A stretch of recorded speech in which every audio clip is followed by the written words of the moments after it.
মাজারে শ্রদ্ধাঞ্জলি অর্পণ করতে এসেছি। আজকে তারই পাশে শুয়ে আছেন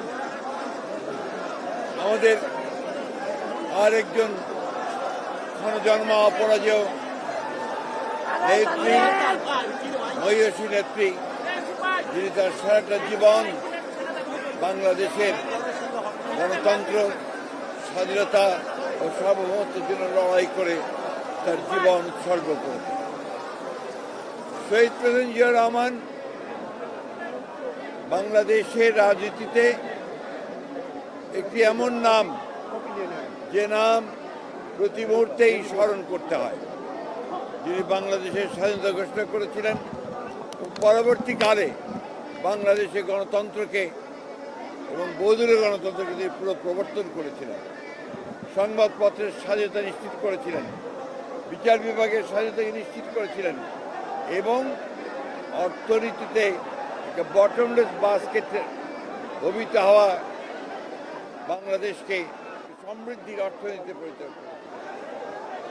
শহীদ প্রেসিডেন্ট জিয়া রহমানকে সেই জন্যে আমরা বাংলাদেশের মানুষ প্রতি বছর স্মরণ করি। তার অনুষ্ঠিত যে পথ, সেই পথে আমরা সামনের দিকে এগিয়ে যাই। একটা উদার গণতান্ত্রিক বাংলাদেশ প্রতিষ্ঠা করবার লক্ষ্যে আমরা আরো দৃঢ়ভাবে শপথ গ্রহণ করি।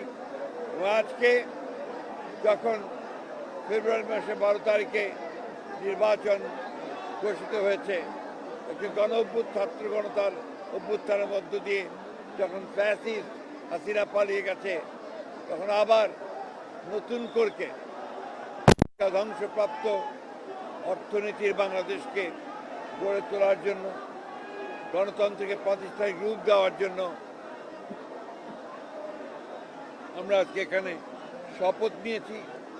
এবং এই শপথের মধ্য দিয়ে বাংলাদেশ জাতীয়তাবাদী দল এবং সমস্ত অঙ্গ সংগঠন বাংলাদেশে শহীদ জিয়ার যে আদর্শ, সে আদর্শকে এখানে বাস্তবায়িত করবে, এই শপথ আমরা আজকে এখানে নিয়েছি। আমরা